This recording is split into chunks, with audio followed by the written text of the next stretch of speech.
evening, everyone. I would like to call to order the Gateway Board of School Directors meeting. It's our study session meeting, and today is Tuesday, January 14th, 2020. Would you please rise for the Pledge of Allegiance?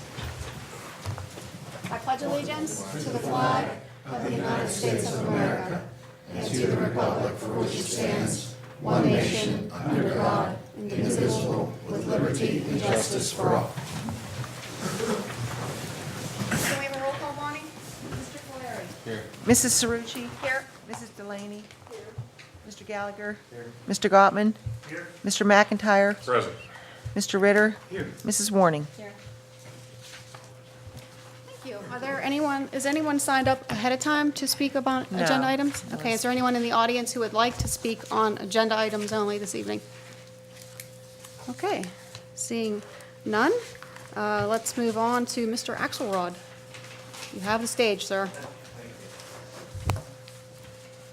Or Mr. Ewing? Yes. Mr. Ewing, I apologize. That's okay. Jared Gillian, I'm from Zelenkoski Axelrod, the auditing firm. Usually we go by ZA. Most people can't pronounce Zelenkoski. They really butcher it, but That's why I skipped right over that. yeah, exactly. We performed the audit of the financial statements in the single audit for the school district, and I was just going to review the report with you real quickly, give you a brief overview of the results. For any new board members, just give you a couple of highlights, what to look for when you actually analyze the statements. As always, if you need to ask me a question or you'd like further clarification on something, Mr. Schott has my contact information. You can contact me directly, and I'd be happy to sit down with you and go over anything in more detail if you would like. You should have two reports sitting in front of you. I'm going to start with the smaller one. This is the single audit, and this audit is required of any entity that expends over $500,000 in federal funds. And every school district in the state has to have a single audit, and it's more a compliance audit of these federal funds that the school districts receive. We do a risk assessment, pick out which programs we think are the higher risk, and we're required to test compliance with the requirements of the federal program and also to look at the internal controls and consider the internal controls. There's two letters in here. One is with regards to the government auditing standards, and if we found any weaknesses in internal controls that we were required to report to you, you would find them in this letter, and I'm happy to say we don't have any. The business office and the federal awards department has done a fantastic job. Also, there is a letter with regards to the particular programs that we looked at, and this year it was a Title I program. Again, there are compliance requirements with eligibility, procurement. There are 12 different requirements we have to look at. If we had any findings with respect to those programs, you'd see that in this letter. Again, I'm happy to say there were no findings whatsoever. Also in here, you'll find a schedule of the federal awards that the school district receives. It's listed. You'll see the amount that was received for the year and the amount that was expended. The expenditures is the important part because that's where we based our testing. As long as we have those numbers are good, that's the best starting point we could have. And again, Paul does a wonderful job. I have very few school districts where the business manager can actually prepare this himself, and Paul does a fantastic job. There's also a schedule of findings and question costs in this report, and I'd just like to say the title's a little misleading. It's more just a summary of what's in this report. If we had any findings or question costs, it would be detailed in here. This is what the regulators pull out when they get this report just to see, hey, did you have a finding or a material weakness to report? They pull out this and look at it first rather than reading the whole report like they should. And the last page is just a summary of prior year audit findings. If we had any resolved, they were reported there, but we did not have any last year. Okay. The thicker report is the audited financial statements of the school district. And the way this report is set up, it sort of goes from a summary to more detail. You'll find our auditor's report on the very first couple pages after the table of contents. And at the very bottom of page 1 is our opinion on the financial statements, and it's an unmodified opinion, and this is the highest form of assurance that we can give on the financial statements. That, again, means that we had no findings. We did not have to make material adjusting journal entries that we weren't expecting to the financial statement, that everything is in accordance with auditing standards generally accepted in the United States of America and also government auditing standards. Right after our auditor's report is management's discussion and analysis, and this is just a sort of a summary that is written by Mr. Schott. Compares last year's figures to this year's figures, maybe gives some reasons for some increases or decreases, gives a little look towards the future of things that may be happening that may impact the financial statements in the future. It's a good read. It sort of helps you understand the financial statements a little bit more detail of what's than what we can do in the financial statements on our part. After the management's discussion analysis is the government-wide financial statements on pages 11 and 12. And this is a look at the financial statements of the district as a whole. This is where we add in your pension liability that we received from the state, bonds outstanding. We add the fixed assets into the financial statements in these schedules. It gives a broad overview of the whole district as a whole. Following those statements are the fund financial statements and the reconciliations between the fund financial statements and the government-wide financial statements. The fund financial statements are your general fund, your cafeteria fund. It's probably more what you're used to looking at budget-wise. It's a little bit more detailed. The notes of the financial statements follow on pages 23 to 48. We did not have any new disclosures here, which was nice. The past couple years, we've had to add our other post-employment benefits to the district. We've had to adjust net position and net assets for prior years. We didn't have any of that this year, except on page 30, I would like to point out there are a couple new GASB statements for next year that'll impact the school district. Will be fiduciary activities. Right now, basically, we're just showing the account balance, increase and decrease.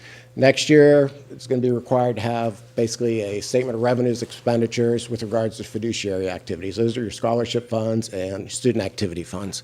So the statements will change a little bit. There'll be a little bit more audit work that we'll have to perform on those statements. But we've also talked to Mr. Schott about it. We're already in the process of figuring that out for next year.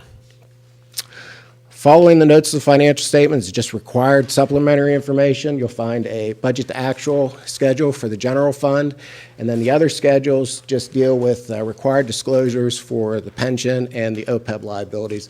Just a little bit more detail that's required to be in the financial statements. The audit ran very smooth this year. The staff was actually very happy. Again, like I said, it's one of the few school districts that we do where we come in and Paul has schedules for us prepared. Accounts receivable reconciled, grants are reconciled, schedule of federal awards is prepared for us. It's been a nice audit to work with, and you should be proud of your finance department from our end. Thank you. Congratulations, Mr. Schott, on a job well done. Yeah. You're number one, Paul. Nobody's better. If there's any questions, I'd be happy to answer them. Again, feel free to contact me anytime if you do have a question, a couple weeks from now, tomorrow. Not to put him on the spot, but is there any questions right now before he sits down? It's a lot to take in, Yeah. but it's great news. Appreciate it. Thank you, Thank Mr. you, Ewing. Okay, Section B, Bills and Financial Reports. Mr. Schott, it's a great lead-in. Section B, we have Section B1 list of bills listed and included December 2019, which was previously approved. We wanted to incorporate those officially into the minutes, and also for January 2020. Section B2, monthly financial statements for both November 2019 and December 2019. And Section B3, budget transfers for the month of January 2020. We present those sections and statements this evening for the board's review. Now, did anybody have any questions for Mr. Schott on your first review of his attachments? Everybody's being quiet. Okay. Any questions? No questions. That's great. Move to Section C. We don't have any items previously tabled, so that would move us on to Section D. You want to do our action item first? Yes, we will. Thank you, Ms. Cerrucci. We do have an action item added to the agenda this evening. Resolved that the Gateway Board of School Directors accepts and approves the personnel agenda item as listed in Section D for the study session meeting of Tuesday, January 4th, 2020. We are asking for approval of the appointment of Melo Brongo Melo LLP to assist with various required legal services as special counsel. Do I have a motion? Second. And a second? Who's so quiet over there? Mr. Ritter made a motion, and Mr. McIntyre seconded that, Bonnie. Is there any discussion, questions? Seeing none, can I have a roll call? Mrs. Cerucci. Aye. Mrs. Delaney. Aye. Mr. Gallagher. Aye. Mr. Gottman. Aye. Mr. McIntyre. Aye. Mr. Ritter. Aye. Mrs. Warning. Mr. Clary. Aye. Okay, motion carries. Thank you very much. In Section D for next week's agenda, we have for your review 4 resignations listed. Under leave of absence, we have 12, which have all submitted all the required paperwork. Transfers, we have 4 per the collective bargaining agreement. Under supplemental contracts, we're bringing forward 5 names, 3 athletic workers, and 3 volunteers.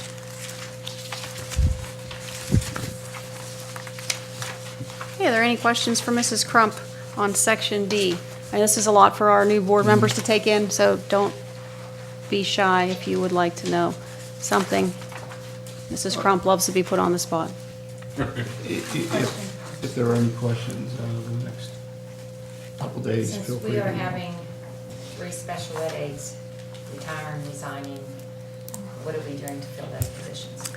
Well, we are advertising. Also, with the new collective bargaining agreement that was just approved, we now have the rights to go out and look at third-party companies for substitutes. So we are looking at those this week and interviewing. We did put up some for bid, and we will be interviewing this week also. Those came in late at the last minute, right before Christmas break. Okay, thank you. Yeah, and if there are any questions between now and next week, feel free to reach out to Mrs. Crump or Dr. Short. All right, let's move on to Section E, conferences and conventions. We do have a few. Thank you, Mr. Ritchie. For review tonight, we do have a few conferences and conventions to discuss. First, the 3 individuals attending the Equity Symposium in Washington, D.C. We also have an individual from our tech department that'll be attending the PSU Mac Admins Conference. Great. Questions, comments? Moving right along. Section F, administrative. I had a small question. Yes, sir. With respect, it's just for my investigation. Underneath each name for the conferences, they're all different dollar amounts for the same conference. It's a great question. Pull your mic when you talk. I'm going to assume that's because somebody's paying the transportation. Is that correct? Yeah, that's a situation where sometimes people ride together, sometimes people stay in a room together, or so the dollar amount differs. Simple enough, thank you. 2 of them do Great have question. subs. Just 2 of them have subs and 1 doesn't, so that makes a difference too. Yeah. Oh. Okay, anyone else? Yes. We've had that question before too, in other years, not the first. Okay, Section F, administrative report, items for discussion, policies. Mr. Rossi. Item number 1 is the final approval of the following policies that were placed on public display November 2019, and they're as listed. Item number 2 is approval of African American Odyssey 2020 Pearson Education that was placed on public display beginning in November 2019. And item number 3, approval to participate in the Story Time STEM PACS Computer Science Grant Proposal from the Intermediate Unit. Item number 4, facility agreements with the Gateway Softball Boosters for the sports complex and Boy Scouts of America, Laurel Highlands Council with Gateway Middle School Auditorium. Mr. Shaw. Thank you. Item number 5, recognition of district booster clubs and support organizations for the 1920 fiscal year. We have 3 additional organizations for approval, specifically boys basketball, boys and girls swimming and diving, and boys volleyball.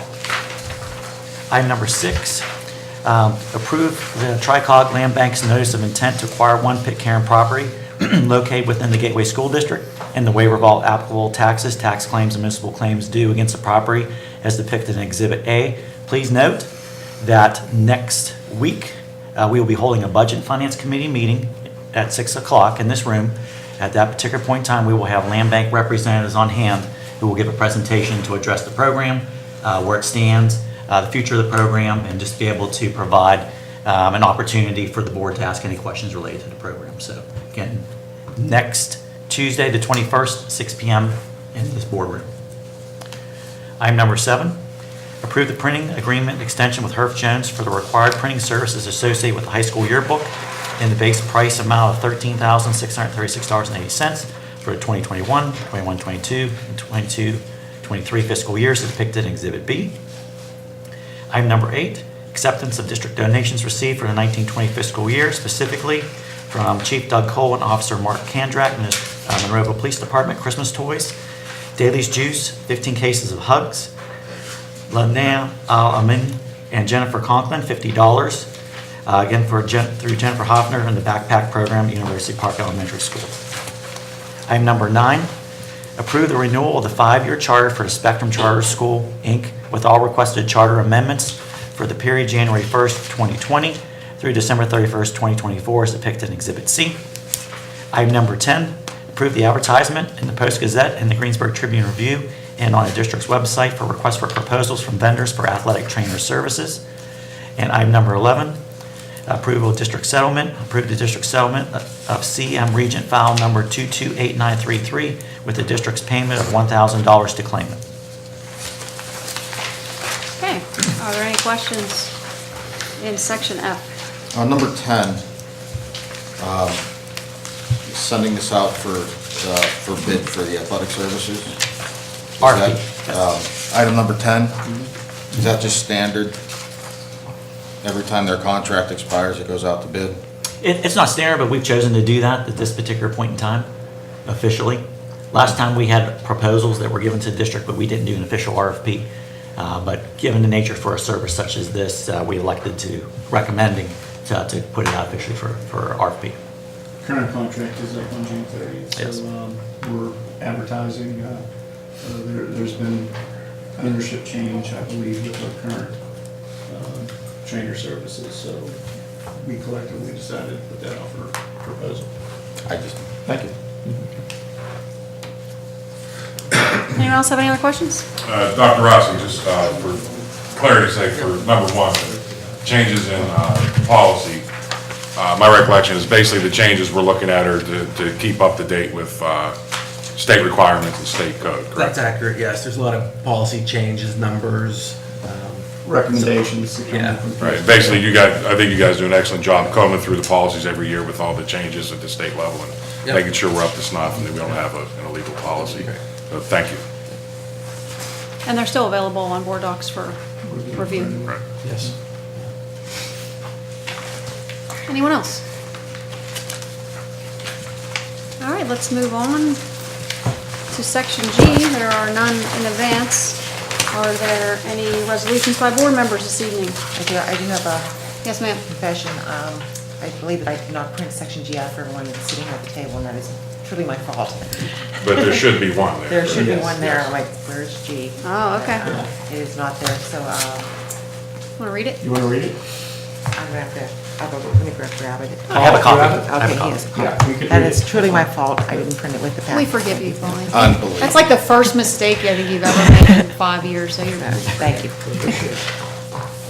I'll read it. I've been here for, I'm on my 5th year. I've Oh, never, never seen Bonnie make a mistake. I've seen her laugh at times. Fine. Budget things. All right, go ahead. Approve the district's assistance with the Gateway Football Boosters' purchase of WPIAL championship rings for the Gateway High School football team in the maximum support amount not to exceed $6,000 during the 1920 fiscal year. Note, the Gateway Football Boosters and Gateway alumni have requested ring sponsors from fellow Gateway alumni and various businesses in Monroeville and Pitcairn. A final support amount required from the district, if necessary, will be determined in February, subsequent to the reconciliation of all ring sponsors who have submitted payments for the purchase of the rings. The board will be notified of the actual support amount required from the district. How could I forget that? Any comments, Go get it. questions? Congratulations, Whitfield champs. Happy to help you out. All right. We're moving on to reports. Would you like to go first, Dr. Short, or last? It's unusual. I know, I'm trying to change it up. It's a new year. Officially like to welcome our new board members. Last couple of weeks, we've had an orientation session where they've had an opportunity to meet and greet, put a name to a face, see how the district operates, organizational chart, individuals responsible for certain departments. I'd like to say how proud I was of our team and their performance and the information that they shared out. I came away very impressed, and I'm sure our new board members did as well. Second semester, it's pretty amazing that we were moving in quickly to the second semester. We do have the clerical day tomorrow. So wish everyone best wishes moving forward, and we're a few months away from graduation, which is pretty amazing. That's all I have. Okay, before I move on, I forgot to ask if there were any residents that wanted to speak on non-agenda items. Forgive me. Richard? Nothing. Bob, April? And the rest of the 100 people that are in the room that the audience can't see? No? Nobody's Bob, raising their anyone hand? behind you there? No. All right, let's move on to Mrs. Bungart. Do you have anything? Nothing at this time, thank you. Dr. Chaky? I'd like to invite everyone out on Thursday, January 30th, at the high school for an event, a community event that's entitled A Celebration of Equity Work within Gateway School District. It's going to be an excellent opportunity to come out and receive some updates around our equity work. We really want to partner with the community and talk about some of the things that are happening here. You'll also be able to get a snapshot of some of the professional development the teachers are gaining here at Gateway School District around culturally responsive pedagogy. And also, more importantly, we're in the process now of creating a Gateway School District equity policy. So this is going to be an opportunity to hear from the community and to discuss some best practices and really hear everyone's voice. So everyone's invited. Thursday, January 30th, we start at 7 o'clock in the Gateway High School LGI. Great, awesome. Dr. Rossi? Just wanted to let everybody know that kindergarten registration is officially underway, and all the information can be found on our webpage under our district and the registration link. Super. Mr. Schott, do you have anything? Nothing further, thank you. Nice job again, Paul. Yes. On the audit. It speaks volumes of your work. Mrs. Crump? We are accepting applications for extended special ed teacher positions, also paraprofessionals, and we will be announcing a date in February for our next volunteer clearance workshop. Great. Mr. Gottman? Nothing at this time. Mrs. Delaney? I have a couple of quotes. I usually like to have this in time to end with various quotes. Even though we'll be celebrating Dr. King's birthday next Monday, his birthday is actually tomorrow. So in keeping with that, I have a couple that refer to education. And one of his quotes was, "The function of education is to teach one to think intensively and to think critically. Intelligence plus character, that is the goal of true education." And then another one of his quotes, "The complete education gives one only power of concentration, but worthy objectives upon which to concentrate." So those are just a few, and if you keep in mind with Dr. King's belief that we should be using not just his birthday or his day off as a day and time of service, but any time that we can serve other people. Well said, thank you for that. Mr. Gallagher? Yeah. Just briefly, I want to thank everybody that came out that participated in this orientation sessions, and I promise to have all that information memorized at some point in time in my life. Susan's looking around like, what are you talking about? System overload. Mr. McIntyre? Yes, briefly, as chair of the board negotiating committee, I just wanted to inform everybody, we did have our first official meeting with the teachers union. It was a simple meet and greet.